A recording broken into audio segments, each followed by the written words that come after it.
Bonjour et bienvenue dans l'Écharpe 2026, le podcast qui laisse la parole à celles et ceux qui se lancent dans la bataille des municipales 2026 en pays catalan, qu'il s'agisse d'un maire candidat à sa propre réélection ou d'un nouveau candidat décidé à s'engager pour sa commune.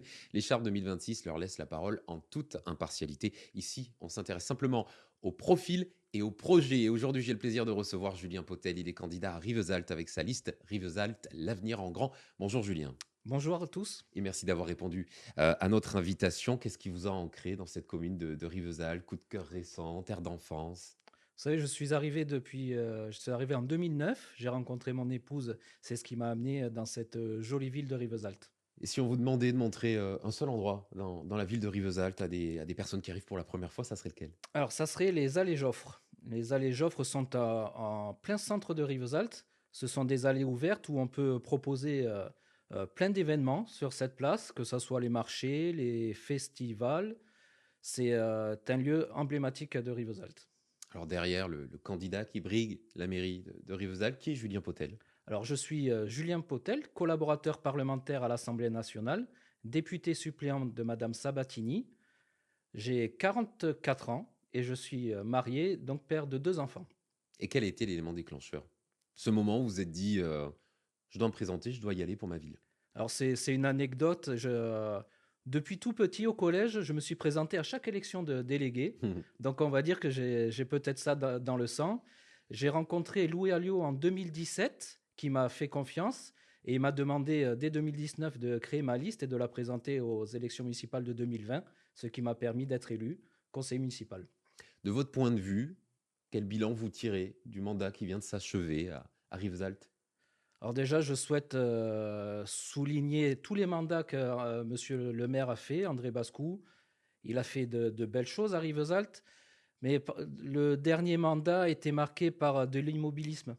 Si on peut résumer Rivesaltes en 2 mots, on peut l'appeler Rivesaltes la belle endormie, parce qu'il y a beaucoup de choses, on peut faire plein de belles choses, mais il faut la réveiller. C'est les raisons pour lesquelles vous vous présentez? Tout à fait. Avec mon équipe, une équipe dynamique, compétente et jeune, nous avons beaucoup de projets pour réveiller Rivesaltes et faire devenir Rivesaltes l'une des villes prioritaires du département.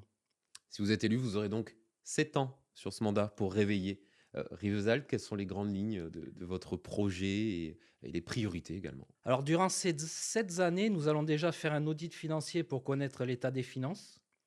Nous avons plusieurs projets, nous avons plusieurs priorités. La sécurité est un problème à Rivesaltes.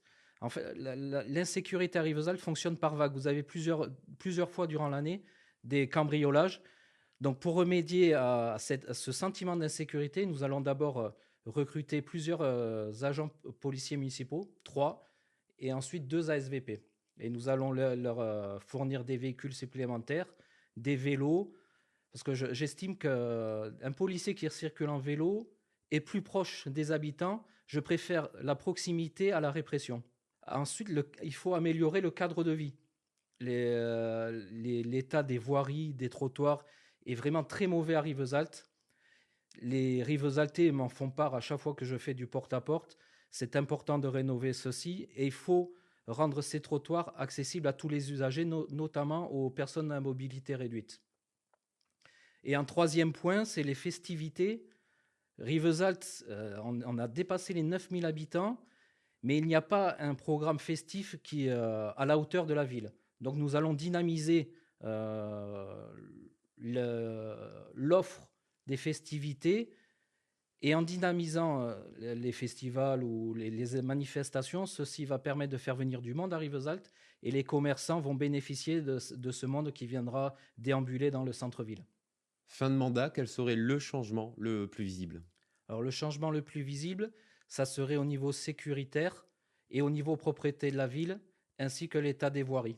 Et enfin, tradition oblige, les 20 dernières secondes de la fin sont pour vous, vous adresser à celles et ceux qui voteront peut-être pour vous face à cette caméra, c'est juste ici. Mes amis Rivesaltais, comme vous le savez, je suis candidat aux prochaines élections 2026 avec une liste nouvelle. Ma liste Rivesaltes, l'avenir en grand, est la seule liste où il n'y a aucun élu dans l'ancienne majorité. Vous êtes nombreux à me faire part du changement que vous attendez.